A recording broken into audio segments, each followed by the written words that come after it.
Bien, le bonjour à tous. Aujourd'hui, on se retrouve pour une nouvelle pause discussion et je reçois aujourd'hui Nathalie Bautio, qui est autrice et enseignante. Bonjour, Madame Bautio. Bonjour Farhat. Vous avez connu plusieurs voies avant de vous lancer dans l'écriture. Vous avez fait de l'art à l'architecture en passant par les jardins. Et avant d'entamer des études d'institutrice, comment est-ce que vous avez commencé l'écriture? Alors, ça remonte à mon adolescence. Donc, j'étais en cinquième humanité. J'avais un prof de français qui était très impliqué dans tout ce qui était poésie, roman.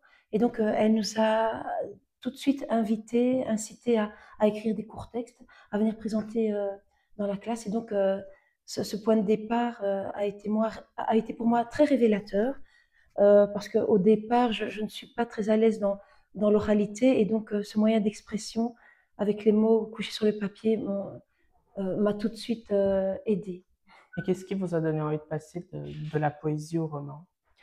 Euh, je pense que c'est vrai que j'ai commencé par la poésie et puis le roman s'est installé assez rapidement avec l'aide d'un auteur qui s'appelle Jacques Enrard, qui maintenant nous a quittés, mais c'est lui qui m'a dit voilà, pourquoi ne pas passer à, à l'écriture d'un texte beaucoup plus long.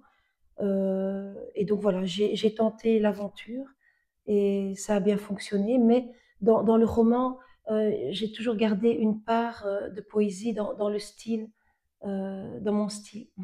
Et vous avez souvent une écriture sensible. Qu'est-ce que cela signifie pour vous? L'écriture sensible, ben, c'est justement tout ce qui est poétique, parce que pour moi, la poésie permet d'aller beaucoup plus loin dans les thèmes. Je veux dire, avec la poésie, on va au-delà de la réalité, mais on va aussi en dedans. Et donc, c'est en cela, je pense que mon écriture reste sensible parce qu'elle évoque aussi beaucoup d'émotions, de sentiments. Et vous avez avec vous votre dernier ouvrage. Est-ce que vous pouvez nous Oui. en parler? Ben oui, donc ici c'est le dernier, oui, c'est le 10e. Donc je suis revenue pour cet ouvrage à, au style beaucoup plus poétique et intime. Donc il s'intitule Dans les mains de ma mère. Et donc c'est un court texte en vers libre qui relate euh, les derniers moments que j'ai passés avec ma mère alors qu'elle s'en allait. Et donc, Mhm. j'ai pu l'accompagner, lui tenir la main.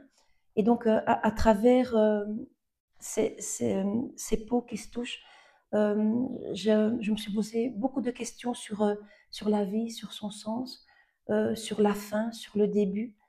Voilà. Et vous passez votre enfance en Afrique. Est-ce que cette part du monde est-elle encore présente dans vos mots?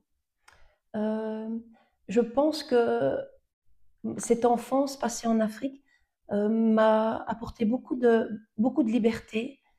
Et ce sentiment que le monde, finalement, est à la fois vaste, mais tout petit, et que le, les personnes qu'on rencontre, euh, à travers leur culture qui est différente, euh, nous apportent, nous apportent beaucoup. Et d'ailleurs, je pense que est-ce le hasard, est-ce le destin, mais tout au long de ma vie, j'ai toujours été amenée à rencontrer des personnes d'autres cultures que moi, d'autres nationalités, et toutes ces personnes m'ont toujours beaucoup appris. Et oui, Vous avez passé combien de temps en Afrique? je dirais une petite dizaine d'années, oui, 8 ans, 8 ans.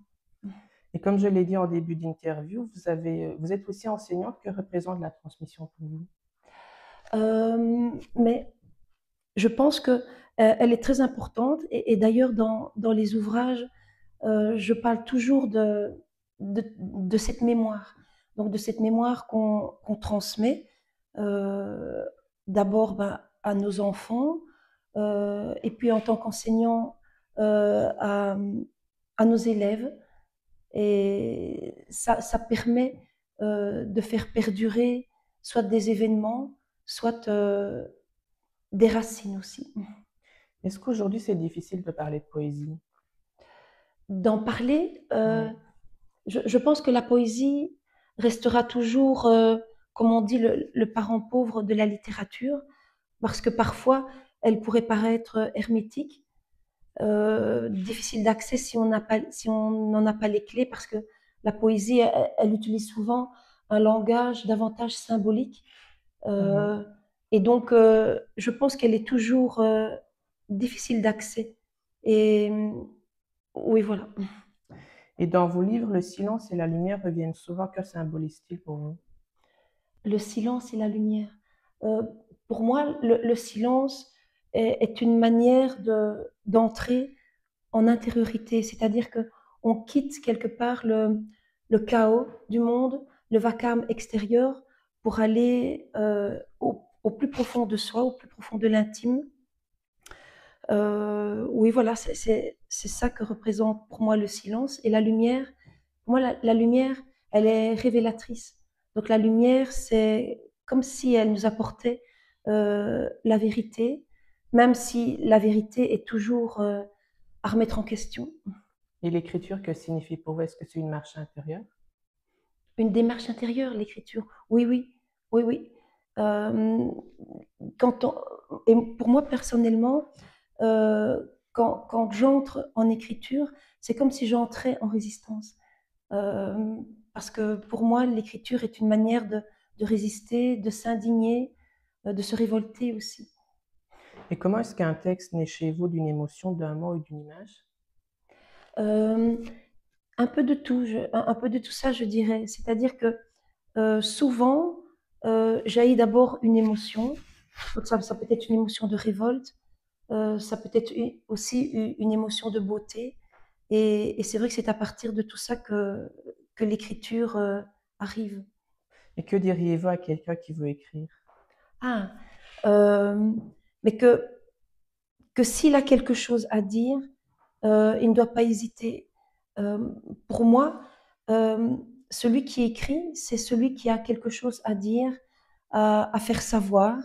Et d'ailleurs, dans tous les ouvrages que j'ai écrits, que ce soit des récits, des témoignages, de la poésie ou du roman, euh, il y avait chaque fois au départ cette envie de dire quelque chose. Donc, il y a eu par exemple le livre sur les témoignages de femmes victimes de violences. Ben voilà, il fallait que ces femmes euh, qui m'ont confié leur histoire soient transmises à un plus large public, donc ici un lectorat. Ou sinon, le livre sur le précédent, le roman, Puis viendra le matin. Lui, il fallait que je parle de la parentalité, de la non-parentalité, mais aussi de, de ce désastre qui se passe dans le monde avec tout ce que les hommes font à la planète, aux vivants. Donc oui, il faut avoir quelque chose à dire avant d'écrire. Merci beaucoup, Nathalie Bouture, d'être venue et d'avoir partagé cette belle discussion avec moi. Avec plaisir. Merci à vous de nous avoir suivis. Je vous donne rendez-vous lundi prochain. D'ici là, passez une belle semaine.